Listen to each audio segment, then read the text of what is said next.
Chers auditeurs de l'émission À Dieu seul soit la gloire, la grâce et la paix de notre Seigneur Jésus-Christ soient avec vous. Amen.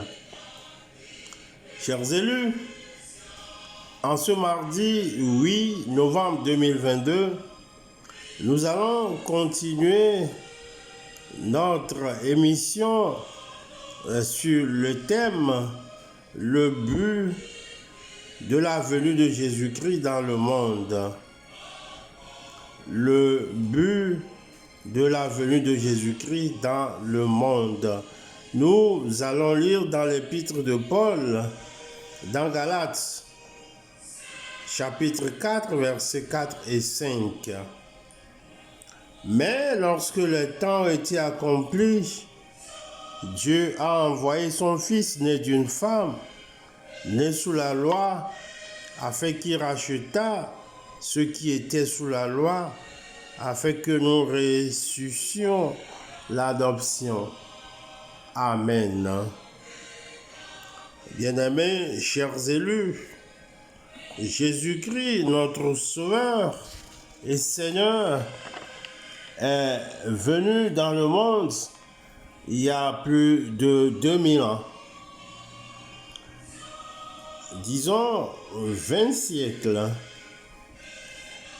Mais Israël, le peuple élu, n'a pas été capable d'obtenir l'accomplissement des promesses faites à Abraham. Toutes les nations n'étaient pas bénies comme Dieu avait promis. Israël n'était pas une lumière pour les nations païennes, comme Dieu désirait. Dans Ésaïe, chapitre 42, verset 6 et 49, verset 6, nous lisons « Moi, l'Éternel, je t'ai appelé pour le salut, pour être la lumière des nations. » Il dit « Je t'établis pour être la lumière des nations, pour porter mon salut jusqu'aux extrémités de la terre. » Voici ce qu'on disait au sujet d'Israël. Car le nom de Dieu est à cause de vous blasphémé parmi les païens. Dans Romains chapitre 2 verset 24. Je sanctifierai mon nom qui a été profané parmi les nations, que vous avez profané au milieu d'elles, et les nations sauront que je suis l'Éternel. Ézéchiel chapitre 36 verset 23. Bien-aimés, chers élus, quand Jésus est venu, il a pleuré sur Israël et sa capitale. Comme il approchait de la ville, Jésus, en la voyant, pleura sur elle et dit, « Si toi aussi, au moins en ce jour qui t'est donné, tu connaissais les choses qui appartiennent à ta paix. Il viendra sur toi des jours où tes ennemis t'environneront de tranchées, t'enfermeront et te serreront de toutes parts. Ils te détruiront, toi et tes enfants, au milieu de toi, et ils ne laisseront pas en toi pierre sur pierre, parce que tu n'as pas connu le jour où tu as été visité. » Nous avons lu cela dans Luc chapitre 19, versets 41 à 44. Quand les Juifs l'ont rejeté, Jésus a déclaré, « C'est pourquoi je vous le dis, le royaume de Dieu vous sera enlevé et sera donné à une nation qui en rendra les fruits. » Selon Matthieu chapitre 21, verset 43. Bien-aimés, chers élus, quelle nation a reçu le royaume? Nous le saurons bientôt. La nation d'Israël a perdu sa chance à cause de ses péchés. Elle a raté sa chance de devenir la nation missionnaire de Dieu, un royaume de sacrificateurs. C'est pourquoi d'autres personnes recevront cette bénédiction et elles auront la grâce de réussir là où Israël a échoué. Mais Jésus est venu pour mettre fin à un système. Il a brisé l'emprise du système religieux orgueilleux qui ne tient pas compte de l'humanité. Il voulait habiter dans les cœurs des hommes C'était son plan. Ne savez-vous pas que vous êtes le temple de Dieu, que l'Esprit de Dieu habite en vous? 1 Corinthiens 3, 16. Dieu demeure en nous et son amour est parfait en nous. Selon 1 Jean chapitre 4, verset 12. Car nous sommes le temple du Dieu vivant, comme Dieu l'a dit. J'habiterai, je marcherai au milieu d'eux, je serai leur Dieu et ils seront mon peuple. Selon Paul dans 2 Corinthiens chapitre 6, verset 16. Chers élus, sommes-nous comme le jeune homme riche et insensé qu'on trouve dans Luc 12, 18?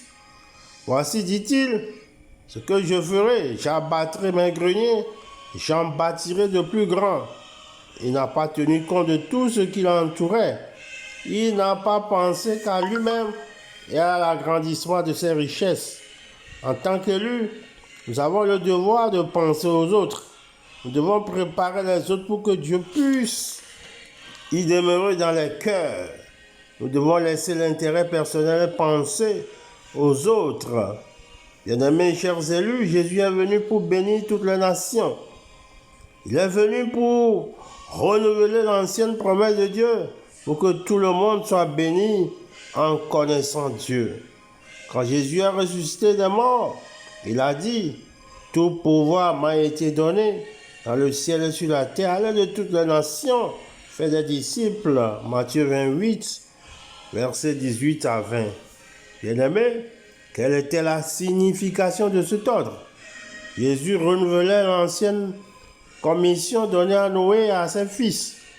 Il redonnait la vie à l'appel missionnaire fait à Abraham et à sa postérité. Allez, depuis l'époque de Noé, il semble que l'homme a beaucoup de difficultés à trouver une perspective mondiale. Beaucoup parmi nous se soucient trop de leurs désirs, de leur propre ambition. Plusieurs croyants ont des difficultés à aller pour éclairer le monde des ténèbres. Bien-aimés, nous devons mettre en action la commission manifeste de Jésus, aller par tout le monde et prêcher la bonne nouvelle à toute la création. Selon Matthieu 16, verset 15, Jésus est venu pour nous transformer en une nation de sacrificateurs. Les apôtres n'étaient pas plus attentifs à la commission de Jésus que nous le sommes aujourd'hui. Ils étaient bien assis sur leur chaise, se réjouissant du grand réveil et de la grande bénédiction qu'ils étaient venus sur Jérusalem. À nous, Pierre dit, vous au contraire, vous êtes une race élue, un sacerdoce royal, une nation sainte, un peuple acquis, afin que vous annonciez la vertu de celui qui vous a appelé des ténèbres à son admirable lumière. Selon 1 Pierre chapitre 2, verset 9. Nous sommes maintenant devenus ce que Dieu avait promis aux enfants d'Israël dans Exode chapitre 19. Dieu ne donne jamais des conditions, il dit tout simplement, vous êtes un sacerdoce royal, une nation sainte. La promesse faite sous l'ancienne alliance était sujette à certaines conditions. Mais aujourd'hui, après la venue de Jésus, il n'y a plus aucune condition. Voici les jours viennent, dit l'Éternel, où je ferai avec la maison d'Israël, la maison de Juda, une alliance nouvelle. Non comme l'alliance que je traitais avec vos pères, le jour où je les ai saisis par la main pour les faire sortir du pays d'Égypte. Alliance qu'ils ont violée, quoique je fusse leur maître, dit l'Éternel. Après ces jours-là, dit l'Éternel, je mettrai ma loi au-dedans d'eux. Je l'écrirai dans leur cœur, selon Jérémie chapitre 31, versets 31 à 33. Voici ce que Dieu dit, je le ferai. Bien-aimés, chers élus, Dieu a fait de nous une nation sainte, des élus qui sont appelés à propager sa volonté dans le monde. Que l'Esprit Saint nous pousse vers cette mission noble que nous avons reçue en tant qu'élus. Chers élus, allez, faites de toute la nation des disciples, au nom du Père, du Fils et du Saint-Esprit. Amen. Nous sommes dans la prière. Dieu de nation, toi qui depuis le temps de Noé a toujours pris en compte la délivrance de l'homme, l'homme qui croupit sous le joug de l'ennemi, qui a, dans son programme, a voulu détourner l'homme du plan original que Dieu a pour lui. celui du bonheur et de paix. Seigneur des nations, toi qui à travers Jésus-Christ nous donnes une liberté, toi qui as voulu que tous les hommes et les femmes que tu as créés soient libres et héritent la bénédiction que tu as donnée à Abraham, le Père de tous les croyants, Père Tout-Puissant, nous voulons te demander d'avoir un regard spécial sur des nations qui ont raté la bénédiction que tu as donnée à Abraham et à ses descendants. Si tu as promis la bénédiction aux descendants d'Abraham, d'où viennent ces malédictions, cette pauvreté, cette misère, ces inégalités que nous vivons dans le monde?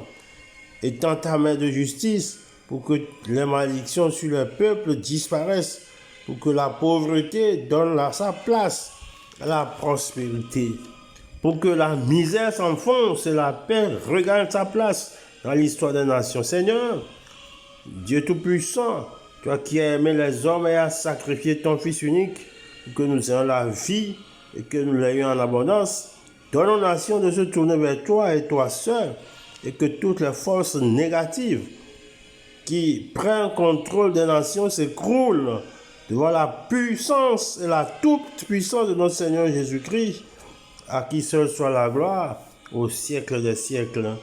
Amen. Bien-aimés, chers élus, recevez la bénédiction de la part de Dieu. Et le Dieu de paix qui surpasse toute intelligence gardera vos cœurs et vos pensées en Jésus-Christ. Allez dans la paix du Seigneur. Amen. Chers élus, excellente journée de mardi à toutes et à tous dans la bénédiction totale.